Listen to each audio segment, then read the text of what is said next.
औज़ुबिल्लाहिमिनश्शैतानिर्रजीम बिस्मिल्लाहिर्रहमानिर्रहीम अस्सलामु अलैकुम वरहमतुल्लाहि वबरकातुहू। मुअज़्ज़ज़ सामीन किराम, साल 2021 का खूनी चांद ग्रहण 26 मई 2021 को होने जा रहा है।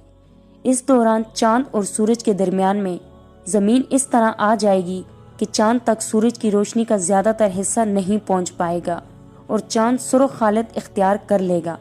ये नज़ारा पाकिस्तान के किसी भी इलाके में दिखाई नहीं देगा। जबकि आजकल अक्सर वीडियो में ये बात सामने आ रही है कि हामला ख़वातीन मुख्तियात रहें, असरात होंगे। तरह तरह की न्यूज़ गर्दिश कर रही हैं कि फ़लाँ काम न करें, फ़लाँ काम न करें, जबकि हकीकत में ऐसा कुछ भी नहीं है।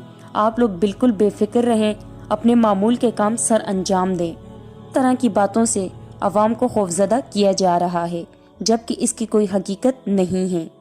क्योंकि जब चांद को ग्रहण लगना शुरू होगा तो उस वक्त पाकिस्तान में दोपहर का वक्त होगा और जब चांद ग्रहण ख़त्म होगा उस वक्त शाम के वक्त 6 बजे का टाइम होगा। यानी मगरिब से पहले चांद ग्रहण ख़त्म हो जाएगा। यानी चांद जब पाकिस्तान में नज़र ही नहीं आएगा तो उसके असरात पाकिस्तान में कैसे आ सकते हैं। ऐसी मन गढ़ंत बातों पर ध्यान न दें। हामला ख़वातीन बिल्कुल बेफिक्र रहें। अलबत्ता ग्रहण वाले दिन तौबा इस्तग़फ़ार का विर्द करें, अल्लाह रब्बुल इज़्ज़त से अपने गुनाहों की माफ़ी मांगें।